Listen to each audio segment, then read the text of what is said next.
Have you ever wondered about the mysteries that lie hidden in ancient rivers? The Euphrates River, one of the oldest in human history, is known not only for its waters, but for what is believed to be bound within them. The Bible speaks of 4 fallen angels, chained and awaiting a future release, a terrifying day when they'll bring destruction to the world. But who are these angels? What did they do to deserve such a fate? And what does it mean that they are chained, waiting in silence under the flowing waters? Long ago, before humanity even walked the earth, God created angels as spiritual beings, beautiful and powerful. Each angel was given a purpose, to serve, protect, and watch over creation. They were beings of light, created to dwell in God's presence, each with a distinct role in the divine order. Some were warriors, some were messengers, and some, like archangels, were leaders among them.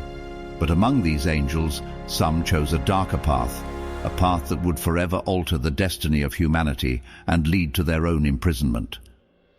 Lucifer was one of these, the brightest of them all, known as the light-bearer. He stood close to God, and his beauty and power were unmatched. In many traditions, he is described as a being of exquisite light, created with wisdom, beauty, and strength. But pride entered Lucifer's heart, a pride that led him to believe he could be more than what he was. He wanted to rise above his place, to be equal with God himself. And with this ambition, he sowed the seeds of rebellion among the angels. Lucifer began to gather a following, convincing others of his vision. He shared his thoughts with other angels, planting seeds of doubt and ambition in their minds. "Why serve," he asked, "when we can rule? Why bow when we have the strength to ascend?" His words struck a chord with some, especially those who admired his strength and wisdom. Soon 1/3 of the angels were swayed by his ambition, and together they rose up in defiance of God. This was the beginning of the great rebellion in heaven. The Bible describes this rebellion as a war in heaven, where Lucifer, along with 1/3 of the angels who followed him, rose up against God. Yet they were defeated by Michael, the archangel, who stood firmly with those loyal to God. In the book of Revelation we read, "And there was war in heaven." Michael and his angels fought against the dragon, and the dragon and his angels fought back. But he was not strong enough, and they lost their place in heaven. The great dragon was hurled down, that ancient serpent called the devil or Satan, who leads the whole world astray. Cast out from heaven, Lucifer fell, stripped of his radiance and cast down to roam the earth. From then on he would be known as Satan, the adversary. No longer was he a bearer of light. Now he was a being of darkness, condemned to temptation and deceit, striving to lead humanity down the same path of rebellion and separation from God that he himself had chosen. But Lucifer was not alone. Among those who fell with him were other powerful beings who, like him, turned away from their divine purpose. Some of these fallen angels would come to play unique and terrifying roles in the history of the world. Among them were 4 whose sins and choices led them to be bound in a special place, deep beneath the flowing waters of the Euphrates River. Semyaza, one of the leaders of the fallen, was a watcher, an angel tasked with observing and guiding humanity. According to the Book of Enoch, a text that is not part of the Bible but offers ancient insights into angelic lore, Semyaza led a group of angels known as the Watchers. These angels were assigned to watch over and protect humanity, guiding them in righteousness. But instead of fulfilling this sacred duty, Semyaza allowed himself to be drawn into a forbidden desire. When he looked upon the daughters of men, Semyaza felt an attraction he could not resist. He shared his feelings with other watchers, and together they made a fateful decision. "Let us choose wives from among the children of men and have children with them," they agreed. And so, bound by an oath, they descended to earth, each one determined to take a mortal woman as his own. What followed would change humanity forever. These unions were never intended by God, and they produced children who were neither fully angelic nor fully human. They were the Nephilim, giants who roamed the earth with a terrifying strength and insatiable hunger. The Bible briefly mentions the Nephilim in Genesis, saying that they were the mighty men of old, the men of renown. but their presence on earth only brought destruction and despair. As the Watchers shared forbidden knowledge with humanity, teaching them arts of war, magic, and secrets of the heavens, the world became corrupted. The hearts of men grew darker, turning away from God. Violence spread along with idolatry, lust, and vanity. The once beautiful creation was becoming a place of chaos and sin. Azazel was another fallen angel among the Watchers. He too descended to earth, teaching mankind secrets that should have remained hidden. He introduced the art of making weapons, teaching men to fashion swords, shields, and armor. He showed them how to make tools of war and taught women the arts of adornment, of painting their faces and adorning themselves with jewels. What was once simple and pure became twisted by the desire for power, pride, and seduction. As humanity embraced these teachings, they grew further from God, turning instead to the dark practices introduced by Azazel and his followers. With every step away from their Creator, humanity became more like the fallen angels who had led them astray. The earth became filled with bloodshed, lust, and greed, and the cries of the innocent rose up to the heavens. God saw the corruption spreading across the world and knew that something had to be done. The Bible tells us that God looked upon the earth and saw that it was filled with violence, that every thought of man's heart was only evil continually. The world was in need of cleansing, a fresh start. And so God chose Noah, a man of faith, and instructed him to build an ark to preserve life through the coming judgment. But for Semyaza, Azazel, and the others who had turned humanity away from the light, there would be no escape. The book of Enoch tells us that God commanded the archangels to bind these fallen beings, to restrain them in darkness, so they would no longer be able to corrupt the earth. According to tradition, these four fallen angels, Semyaza, Azazel, and two others often left unnamed, were bound in the depths of the earth, chained in the waters of the Euphrates, where they would remain until the appointed time. This imprisonment was not merely a punishment, it was a restraint placed upon them until a specific day. Revelation 9:14 speaks of a future time when the four angels bound at the Euphrates will be released, an event that will signal a period of unparalleled chaos and destruction upon the earth. It says, "Release the four angels who are bound at the great river Euphrates." These words carry a warning, a reminder that these powerful beings still exist, waiting for the day when they will be unleashed. For centuries their chains have held them, restraining their wrath. But what happens when those chains are broken? What awaits humanity when the rivers part and these ancient beings are set free? The story of the fallen angels is not just a tale from ancient texts. It's a reminder of a spiritual battle that continues to shape our world, a battle between light and darkness, between loyalty and rebellion. The fate of the four fallen angels bound in the Euphrates is a haunting reminder of God's judgment and the coming end of days.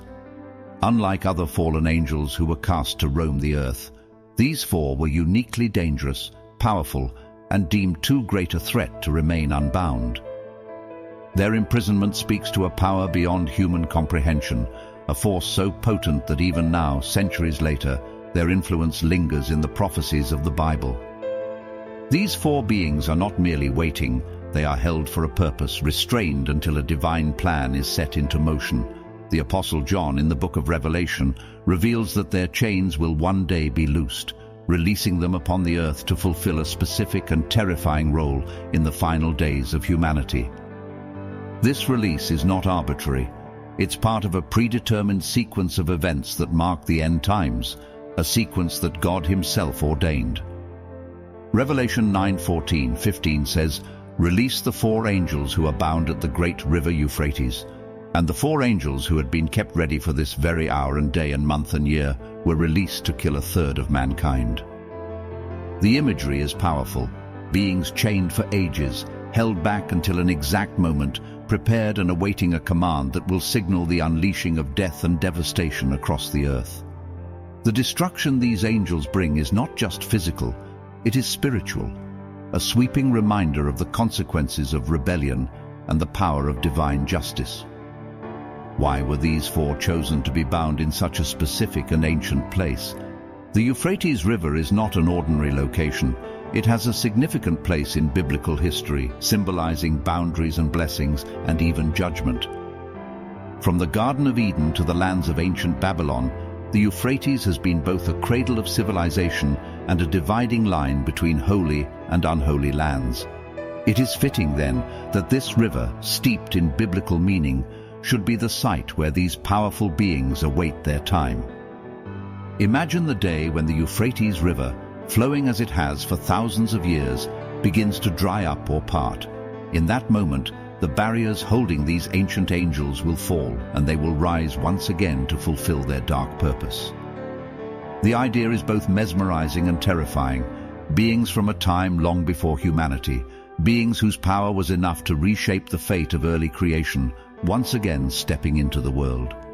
The prophecies tell us that their release will bring chaos, a kind of suffering that humanity has never seen, a wave of destruction that will shake the earth to its core. The identities of these four angels remain partially shrouded in mystery, though many believe they are connected to the leaders of the fallen, the Watchers who defied God's command and corrupted humanity.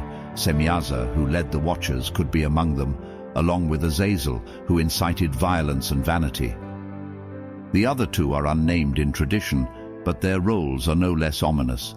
Perhaps they too were Watchers, leaders who turned away from the divine light and embraced rebellion. These beings, once angels of light, now await their final act, the ultimate culmination of their rebellion. But the question remains, why would God allow them to be released? What purpose could their release serve in the grand design of the end times? Some scholars suggest that their release signifies a final test for humanity, a chance for people to choose between good and evil in a time of great tribulation. Others see it as a necessary step in God's judgment, a way to cleanse the world of evil in preparation for the coming kingdom. Whatever the reason, their release is a part of God's plan, a plan that humanity may not fully understand, yet one that is rooted in justice and redemption.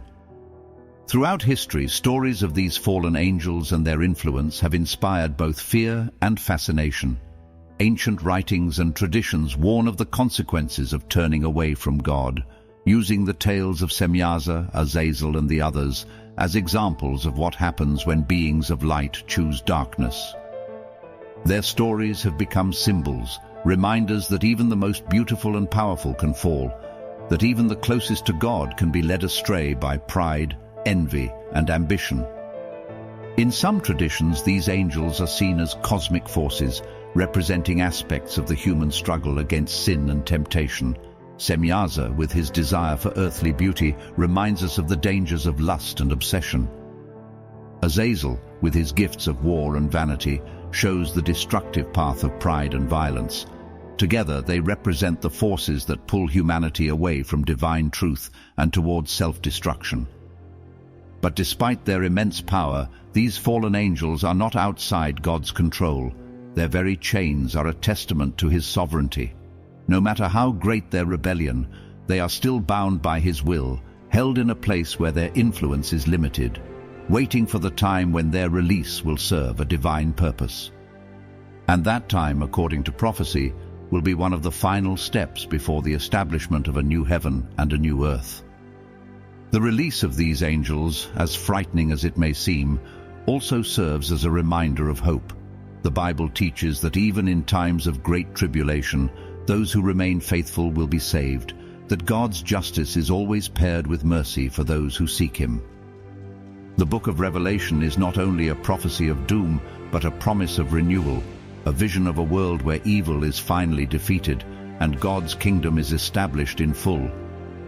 For now, the four fallen angels remain chained beneath the waters of the Euphrates, a silent reminder of the ancient war in heaven and the consequences of pride and rebellion.